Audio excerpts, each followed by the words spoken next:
एक एक व्यक्ति के ऐसे उदाहरण है ना, आप देखो किसी भी चीज़ को थोड़ा सा पीछे जाकर देखो।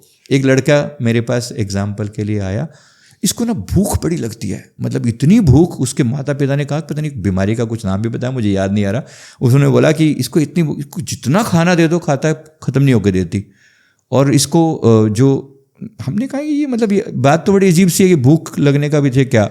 तो इसके बारे में इसको फिर पता चला कि और इनके जीवन में इतनी तकलीफ़ें हैं, मतलब जिसका कोई अंत नहीं समझ में आता।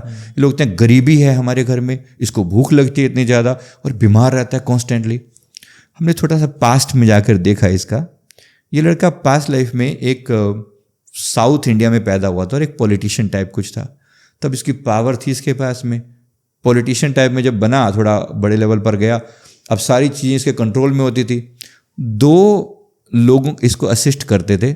उस समय इंसानों को बेचने का वो था, मतलब एक तरीके से व्यापार किया जाता था कि इंडिया से बंदे जो है ना बेच के अफ्रीका में या यूरोपियन कंट्रीज में बेच डालो और लेबर के फॉर्म में बेच डालो, उसके बदले मोटा पैसा ले लो। अब जिन लोगों को बोलते थे ना, तो मनाने में असिस्ट करने वाले 2 लोग साथ होते थे। वो 2 लोग इस जीवन में इसके माता पिता हैं। ये लोगों का सवाल था कि ये तकलीफ झेल रहा है, हमारे साथ क्या, हमने क्या गलत किया था। अब ये लोग इसको असिस्ट करते थे उस जीवन में, फिर इन तीनों का मिलके मतलब ओवरऑल उस लोगों को मनाते बेचने के लिए। उसके लिए क्या करते, ये कुछ दिनों के लिए गुफा के अंदर इनको डाल के भूखा छोड़ देते। अब वो व्यक्ति 2-3-4 दिन भूख से बिलबिलाता, अब चाहिए, भूख लगी है, कुछ भी खाने पीने के लिए कुछ नहीं दिया जा रहा उसको। और फिर एक टाइम के बाद उसको भोजन देते, तब भोजन मिलेगा जब तुम हाँ करोगे जाने के लिए, तुम प्यार से यहाँ से जाने के लिए। जो वो हाँ करता, अब वो जितने दिन उसको भूखा रखा, आज वो भूख इसको लगती है। और जिन लोगों को बेचा, जो तकलीफ़ें दी, जो मेंटल एगनी उन्होंने झेली, जो तकलीफ झेली, वो सब इसको झेलनी पड़ रही है इनके माता पिता को। पेन दिया, पेन मिल रहा है, भर भर के पेन मिल रहा है। आखिर कुछ तो किया होगा गलत, जिस तरह का किया। अब क्या करे, अब कुछ सुधार करना है, माफ़ी मांगो। जब बच्चा तो छोटा था, मम्मी पापा को बोला तुम माफ़ी मांगना शुरू करो, परमात्मा को कहो कि भाई हमसे गलती हुई है कहीं ना कहीं। मैं नहीं कह रहा हूँ कि आप इसके लिए किसी मंदिर में जाओगे या कहीं पे, जो सोल लेवल पर हमने एक्सेप्ट कर लिया ना कि हाँ मेरी गलती है, वो एक्सेप्टेंस ही आपके अंदर चेंज का रास्ता खोलती है। तो पहली चीज़ तो यही होनी चाहिए, प्रेयर ऑफ फॉरगिवनेस। और फिर हम उसके कोरिस्पॉन्डिंग कुछ शुभ कर्म कर सकते हैं तो करें। फॉर एग्जाम्पल, हम आज के टाइम में जो चाइल्ड लेबर हो रही है वो रोकने से अगर बचाने में सहयोग कर सकते हैं, वी शुड डू दैट। तो इस टाइप का एक वे बता रहा हूँ। जैसे एक एग्जाम्पल से मैंने बताया आपको, एक बंदे के ना गले में पीड़ा रहती है। तो इसका कुछ सवाल था कि, और फिर वही जैसे डॉक्टरी इलाज काम नहीं करते। आपके भी बहुत सारे ऐसे यूजर्स होंगे, व्यूअर्स होंगे जो कहेंगे भी प्रॉब्लम है लेकिन सोल्यूशन डॉक्टर्स के पास भी नहीं है। जिंदगियां निकल जाती हैं लोगों की एक बीमारी के साथ, पर समझ नहीं आता कि क्यों लेकर चल रहे हैं इस प्रॉब्लम को। हाँ, कुछ तो हुआ होगा ना, सोचो कहीं ना कहीं तकलीफ है तो कुछ ना कुछ कारण भी रहा होगा। इस व्यक्ति का मैं बता रहा हूँ, इसने क्या कहा कि इसका ना ये इसको गले में पीड़ा होती है, बहुत पेन होता है।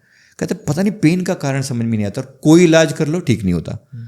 तो ये लास्ट इसका बर्थ हमने इसका जब देखा तो इसका पता चला कि ये व्यक्ति जो है ना, एक इसके घर में एक नौकरानी होती थी। तो ये ठीक ठाक रिच था और घर में नौकरानी रखी हुई थी। वो नौकरानी जो है वो इसके लिए भोजन खाना बनाती। एक बार ये उसके ऊपर हमेशा चिढ़ाई रहता, मतलब गुस्से में रहता, हमेशा उसको टॉर्चर करना। एक बार ये कहीं गया हुआ था, इसके खाने बना के इसके उस नौकरानी ने इसके लिए खाना बना के रखा, लेकिन उसका बच्चा जो है कहीं गया था, तो वापस आया, उसमें भूख लगी थी, तो उसको वो खाना जो इसके लिए बना रखा था वो पार्ट कुछ थोड़ा सा उसको खिला दिया। उसको इतना गुस्सा आया, इतना आग बबूला हुआ इस बात के ऊपर, तुम मेरा खाना तुझे इस नौकरानी के बच्चे को, मतलब अपने बच्चे को कैसे खिला दिया। उसने उसे डंडों से मारा और फिर एक डंडा जो है ना उसके मुंह में ऐसे डाल के, मतलब वो एग्जैक्ट वो सीन उसने जब देखा ना, this person was crying like anything कि मैंने ऐसा किया। मतलब ये उसने उसको मारा और उसके मुंह में डंडा जो है ना अटक गया, लास्ट में उसकी डेथ हो गई उस नौकरानी की।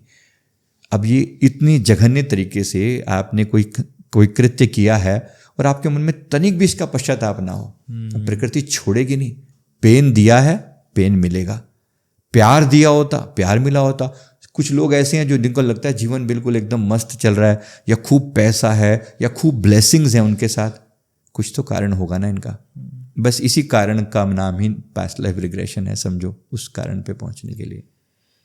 और मेरे को ऐसा लगता है कि ये पास्ट लाइफ हमारी जो है हमें बहुत बड़ा लेसन देती है कर्मा के ऊपर, राइट। कि आज जो कर्म है वो अगले जन्म को बहुत हद तक इम्पैक्ट करने वाला है। मतलब हमारा अभी का कर्म हमारे फ्यूचर को, हमारी नेक्स्ट लाइफ को बहुत इम्पैक्ट करेगा। अभी जैसे कई बार लोगों का होता है, खास करके आजकल देखा जा रहा है रिलेशनशिप्स में, लोग आते हैं, किसी के साथ कुछ वक्त रहे, फिर चीट कर दिया उन पे, उनको छोड़ के चले गए। उस वक्त तो लगता है कि यार मैंने तो कर लिया, ठीक है, क्या फ़र्क पड़ा, क्या फ़र्क पड़ता है, क्या ही हुआ, मैं तो सही हूँ, मज़ा भी आ गया, ठीक है, एन्जॉयमेंट हो गया कुछ वक्त का। बट शायद हमें इस बात का ध्यान रखना चाहिए कि हम यूनिवर्स को जो दे रहे हैं हमें यूनिवर्स देगा वापस। बिल्कुल। जब आप ये सोच के देखो, अगर आपने किसी के साथ चीटिंग करी है, अभी आप तो लोगों को इतना कॉमन सा लगने लगता है लिव इन रिलेशनशिप।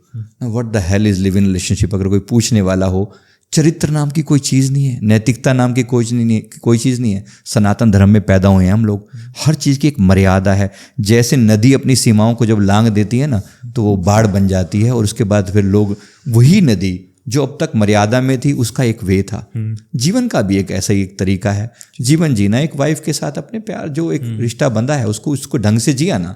लोगों को रिश्ता नहीं टिकना बनता है, जा रहे हैं एक के बाद एक, दूसरा और तीसरा और चौथा, न जाने कितने, कोई पता ही नहीं लगता लोगों का कि कहाँ का उनका मन भटकता रहता है। वे अपने कैरेक्टर को कंट्रोल करो, वह इज़ वेरी सिंपल। हमारे सदा मर्यादा पुरुषोत्तम राम हमारे आदर्श हैं, मर्यादाओं के पुरुषोत्तम, हमने तभी उनको नाम दिया। उन्होंने कभी अपनी मर्यादाओं का उल्लंघन नहीं किया। जब किसी दूसरे ने अप्रोच किया भी से, थर्ड पर्सन ने, उसको उठा के साइड में कर दिया उन्होंने।